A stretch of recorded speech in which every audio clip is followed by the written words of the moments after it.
স্বামী বলছে পর্দা করো, ভালোবেসে বলছে তুমি পর্দা করো, তুমি আমার অনেক প্রিয় একজন মানুষ, তুমি বেপর্দায় বাইরে যাবা, লোকজন দেখবে, কেমন হয়? ঠিক আছে, তোমাকে তো আমিই বিয়ে করেছি, তুমি আমার, মানুষ তোমাকে দেখবে কেন? প্রিয় মা ও বোনেরা, পর্দা ছাড়বেন না। আপনাদের জন্য 4টা কাজ: স্বামীর আনুগত্য করা, লজ্জাস্থানের হেফাজত করা, আপনার 5 ওয়াক্ত সালাত ঠিকঠাক মতো আদায় করা এবং রমজান মাসে সাওম রাখা। নবীজি বলেছেন সাল্লাল্লাহু আলাইহি ওয়াসাল্লাম, জান্নাতের যে কোনো দরজা দিয়ে ইচ্ছা আপনি প্রবেশ করতে পারবেন। আপনার জন্য সহজ। আর স্বামীর আনুগত্য বলতে আমি বুঝাইনি স্বামীর দাসত্ব করতে হবে, এটা বলিনি।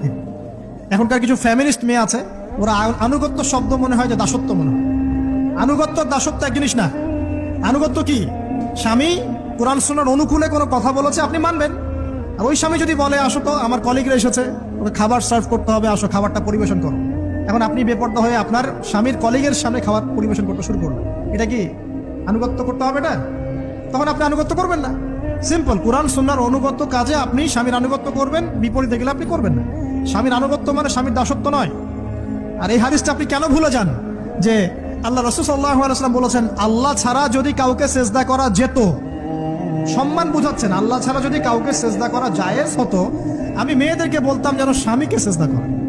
কেন? কারণ আপনাকে রেসপন্সিবিলিটি, আপনার খাবার, আপনার ফুড, আপনার শেল্টার, আপনার মানে পুরো দায় দায়িত্ব নিজের হাড় ভাঙা পরিশ্রম দিয়ে, জীবনের ঝুঁকি নিয়ে স্বামী আপনার জন্য করে।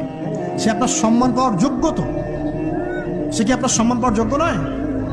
আপনি যদি সম্মানের হক আদায় না করতে পারেন তাহলে আপনি অকৃতজ্ঞ।